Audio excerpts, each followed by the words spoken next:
it's been a good few days so far. Obviously, it's still early. Few days of practice, and that's the third real day now with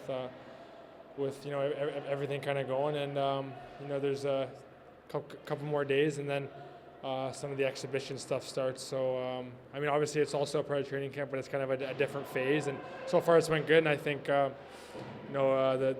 skates have been fast, and everyone's been going pretty good.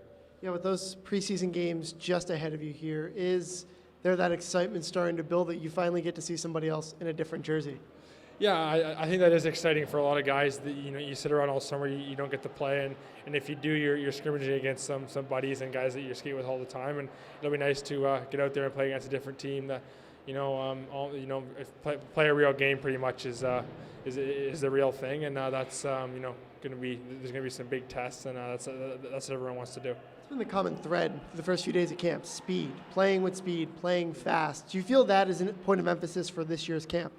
Yeah, it is. I think the coaching staffs emphasize that with just how the practices are run, and everything's up tempo, and that's how the game's played these days, and every team's starting to do that, and it's something that if you want to win, you're really going to have to focus on that, and it's something that they took seriously, and it's shown in our practices, and I think the guys are really enjoying it.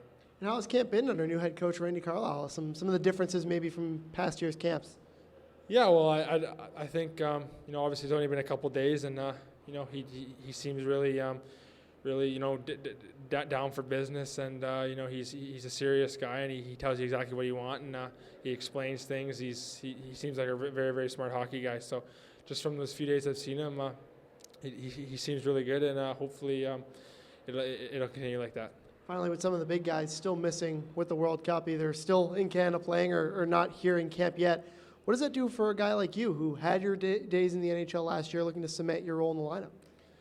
Yeah, well, obviously there's those guys that are gone. A couple have started to come back now. There's still missing a few with the Sweden and Canada guys. And I think maybe with those guys aren't there, I don't know. It doesn't really change anything. You're still out there playing hard and hopefully showing your stuff to earn a roster spot. So with those guys on here, it doesn't really change anything. You're still doing the same stuff, and practices are still good, and obviously it'll be nice when they come back because they're obviously pretty good hockey players. So we wish them the best with their stuff right now, but it'll be nice to have them back too.